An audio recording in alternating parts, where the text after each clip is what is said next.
Andro ny telome, andro maneran-tany ho an'ny fahalalany asa fanaovan-gazety na ihany koa androtsika mpanao gazety. Amin'ny maha mpanao gazety ny tenako ihany koa dia adidiko ny miarabatsika namana mpanao gazety rehetra manerana ny nosy, manerana ny Madagasikara na tratra indray ity andro ny telomea ity. Ary hitondrako ihany koa ny teny firarintsoa ho antsika rehetra mba ho tratra ny tanjona izay ilofisantsika dia tsy ino zany fa ny fahalalahana tanteraka amin'ity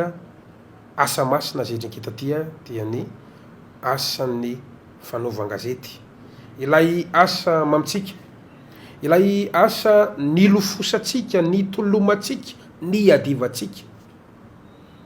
Koa mirary ny mpanao gazety rehetra manerana ny nosy ny tenako mba ahefa be amin'ny andraikitra ny asa masina izay endreketantsika eto amin'ny firenena manontolo. Koa mirary atsika namana mpanao gazety rehetra na isika amperinasa eo ihany koa ireo mpanao gazety efa zoky olona fa mitodika amintsika izay mpisehatra rehetra amin'ny tontolo ny asa fanaovan-gazety matianina. Mirary ny mpanao gazety rehetra manerana ny nosy mba ahefa be amin'ny andraikitra izay andrasany ity firenena mamitsika ity amintsika. Dia tsy inona izany fa ny fampitana vaovao marina,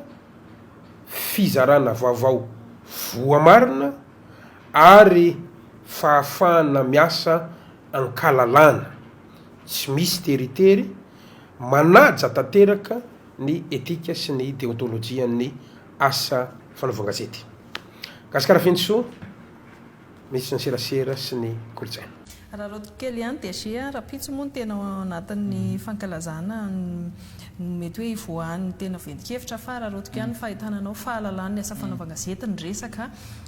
zany fahalalan'ny asa fanaovan-gazety zany anisany efa ny ediny mpanao gazety hatramin'izay na ny olo-pirenena izay misitraka ny vaovao ihany koa aza dia anisany efa niado an'izay fahalalan'ny asa fanaovan-gazety izay ka ho an'ny amin'ity taom-pankalazana ity inona ny mety hoe tanjona zany na mety hoe zava-baovao zavatra andrasana mety ivoaka ihany koa ny Rapitso amin'izao fitantanana ao anatin'ny fanavaozana izao. Ny zava-baovao aloha tsy hoe Rapitso ihany efa nanomboka voanan'ilay fitantanana izay nanovany lalàna ny serasera mba azahoana miaro kokoa ny mpanao gazety tena manao ny asany. Anisan'izany ny hoe natsaraina ny fomba fanaotra lalàna sao dia mety manjavozavo mbola azo adika ihany anagadrana satria ny zava-nisy natao tsy anagadrana fanao gazety ny lalàna amin'ny fiainserasera rehefa mbola nisy nikiala ihany tsika voalohany zay zany nataotao nahitsy zay etrety nandalo eny amin'ny député moa tsy hoe io lalàna nahitsy io mba hiatra. Faharoan'izay anamboarana ny satan'ny olavitra ny mpanao gazety mba halalaka kokoa mba anisan'ny ao anatin'izany zao tsy eo ambany fiahin'ny ministera atsony zany hoe ministera zany tsy analonaloka eo atsony fa alalaka amin'izay manomboka eto ny OGM anao ny fanitsiana rehetra ao anatin'ny asan'ny formation, ny fanasaziana, fiadivana tombontsoa mpanao gazety izany rehetrarehetra zany asan'ny OGM. Ministera moa mazava ho azy na dispiara dia eo foana ihany na hijery na ramaso fa alalaka zany ny OGM manao izay mahatsara rehetra ny sehatrasa io dia izay zany zao anisany efa natao zany lalàna zany efa niresahana teto foana. Fa lalàna na tsara be ara rehefa tsy mety ny fampiarana azy dia tsy sisy dikany izy fa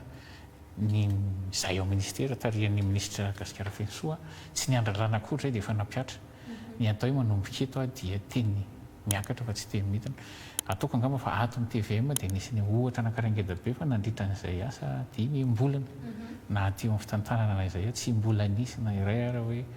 baiko nidina nakaty hoe sasio ry any tsy mahazo manao plateau ry any na ohatran'izao ty atao eto dia ty atao eto sy na tsy nisy ministra angamba mbola mety azo voaisa amin'ny rasa-tanana ny natonga fatato ary za moa matetika eto amin'ny plateau matetika fa tsy miditra any amin'ny fitantanana zany hoe anisan'ny ohatra anankarena eto amin'ny TVM amin'izay fahalalana izay mino fa natany amin'ny ireo any mandeha tsy miankana koa tsy mbola nisy fanabedesana na hoe baiko avy aty amin'ny fitantanana fibe hoe zao natao tiako fezina dia hoe efa miatra ny fiovana raha aty amin'ny asa fanaovan-gazety manokana no resahana ohatra anankiray manam-pirofo fanampiny io rapitso hoe tena hiara io zany symbiose